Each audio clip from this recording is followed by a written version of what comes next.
Christine, how much does it hurt the WNBA when Caitlin Clark is out?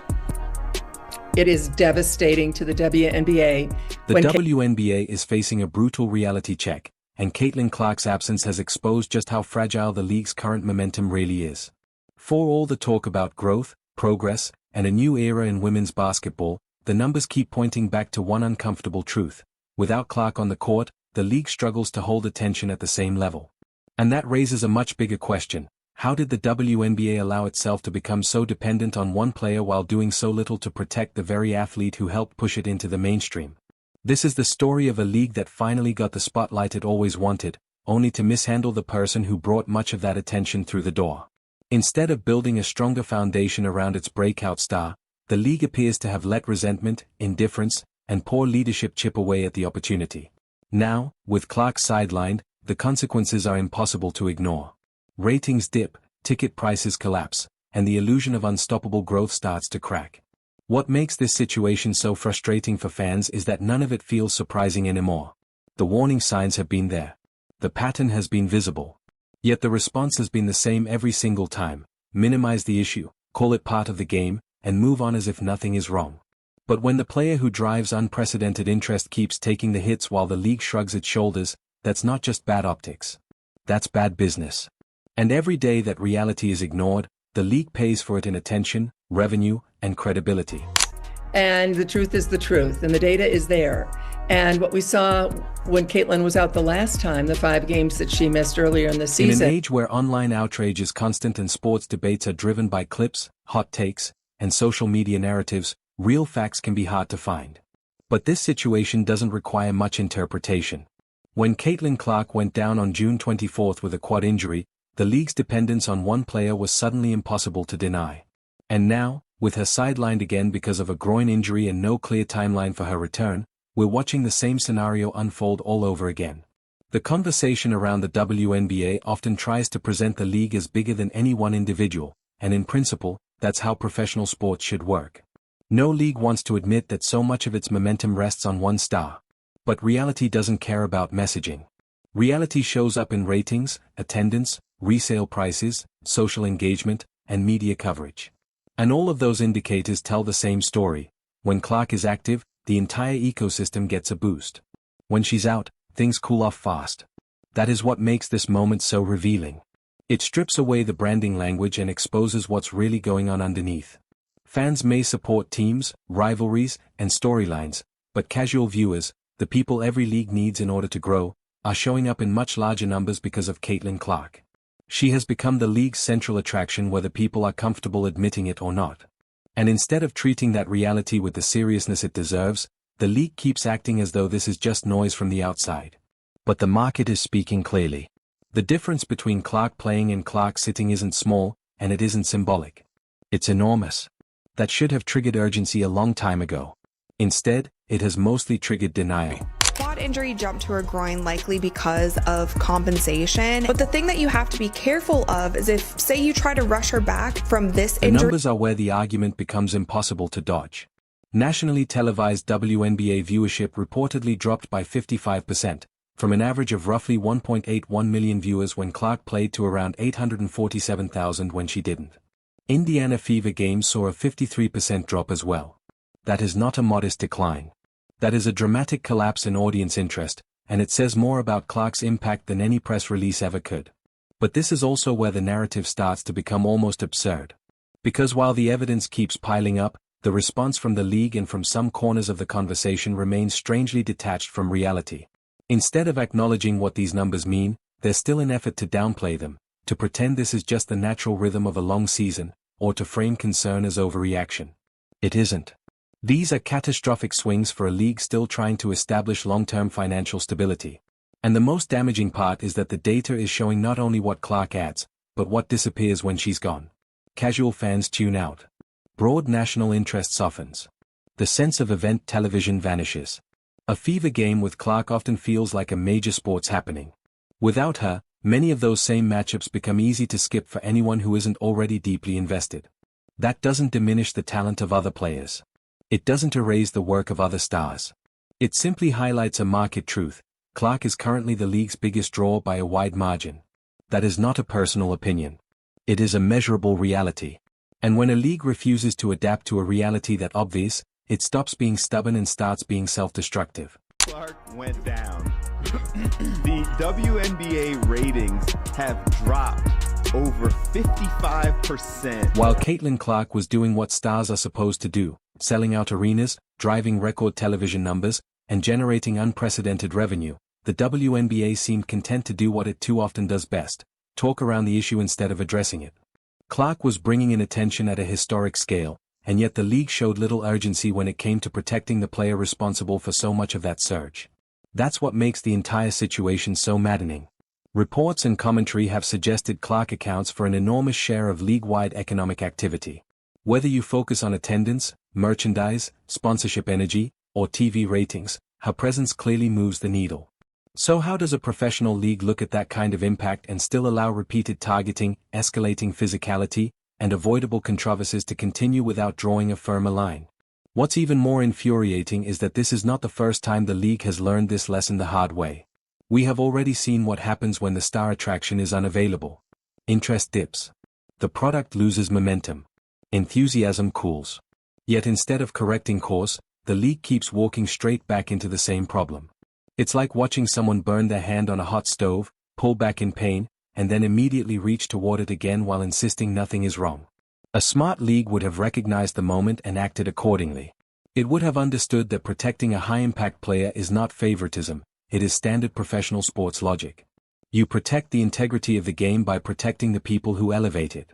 But the WNBA has often looked more comfortable explaining away the obvious than solving it. And now the consequences are visible everywhere. News is alarming for the league, and it's alarming for the league because this is such a crucial year for the WNBA. At the end of this season, the financial fallout hit quickly, and it hit hard. Ticket prices for Fever games reportedly dropped by as much as 71%, with some seats falling from around $860 to $250. Even more striking, the average ticket price for the games Clark missed reportedly plunged from roughly $1,370 to just $80. That kind of collapse tells you exactly who is driving demand, and it leaves very little room for debate about who fans are most eager to see. The effect extends far beyond one arena or one fan base.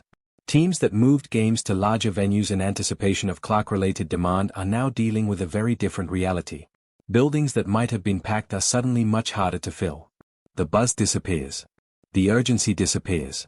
The event feel disappears. And once that happens, the entire atmosphere surrounding the game changes. Take the Los Angeles Sparks and Indiana Fever rematch. It had all the ingredients of a marquee event and was expected to be one of the season's biggest draws. At one point, ticket prices reflected that level of excitement. But once Clark was out, prices reportedly dropped from about $210 to $95.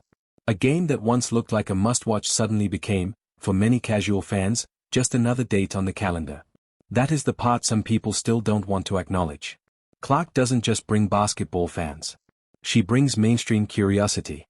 She brings first-time viewers. She brings crossover attention from people who may not follow the WNBA every night but will absolutely tune in when she plays. That's rare. That's valuable. And when a league fails to safeguard the conditions that allow that kind of attraction to thrive, it isn't just making a basketball mistake.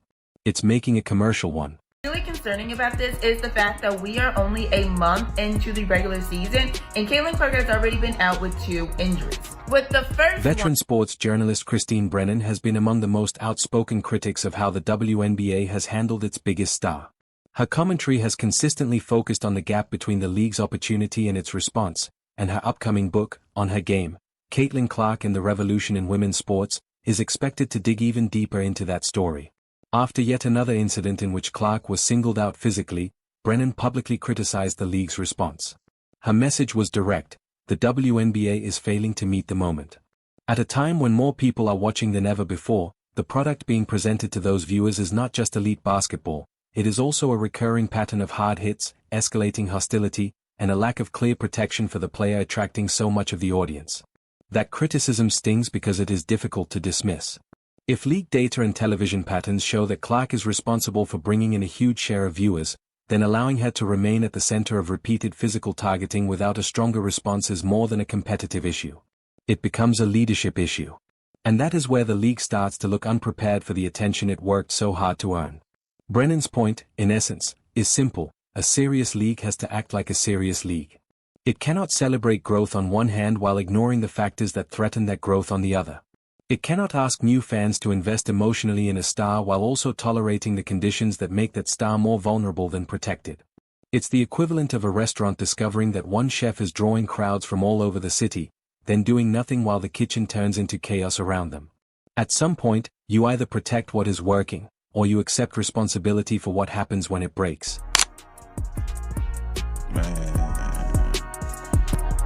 Man, bruh. Congratulations. At this point, the pattern is becoming both predictable and exhausting.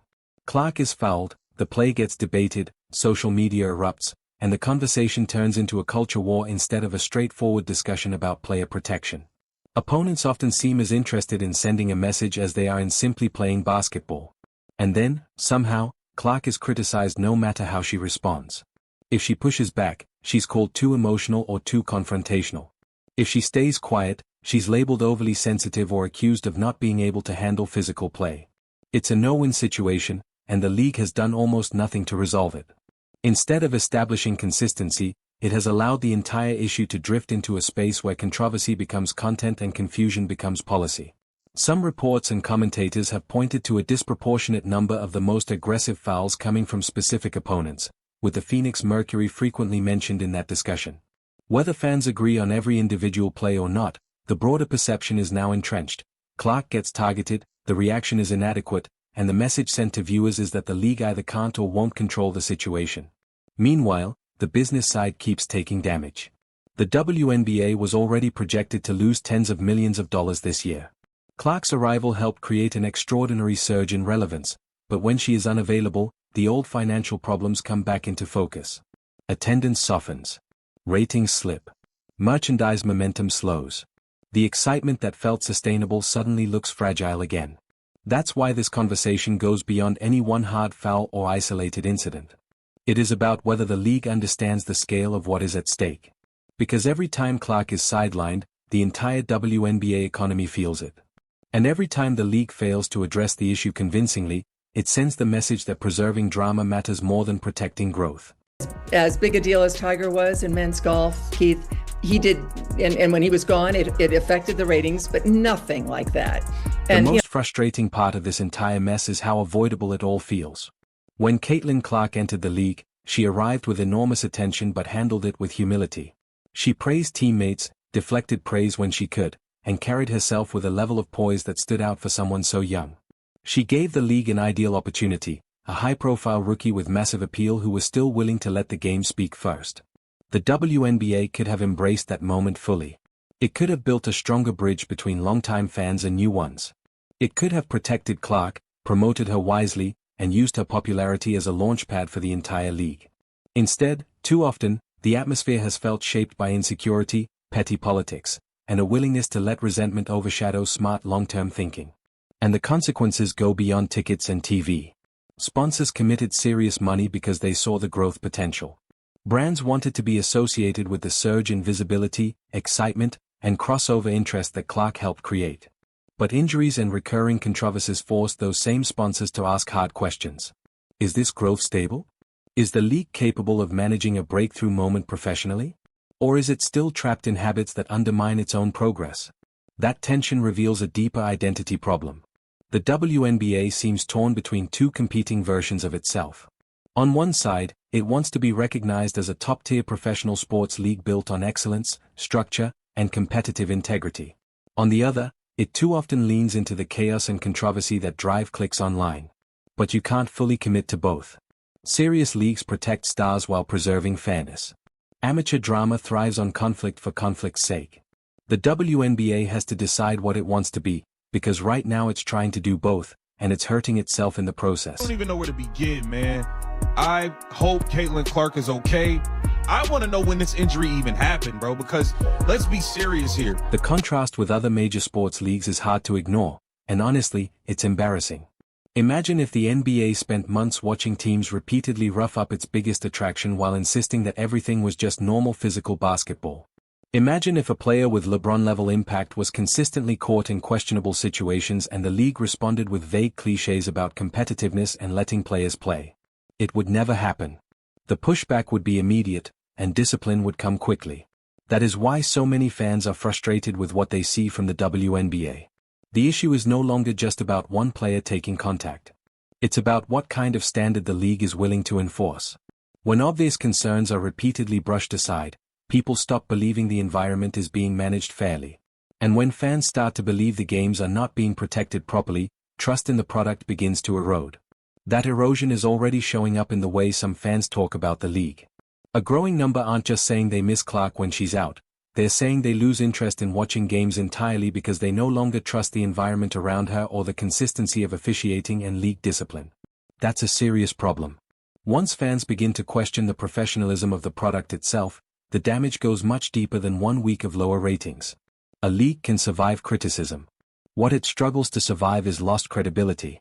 Because once viewers start to believe that the biggest attraction is not being treated responsibly, every new controversy becomes proof of a larger failure. And then the conversation is no longer about great basketball. It becomes about dysfunction.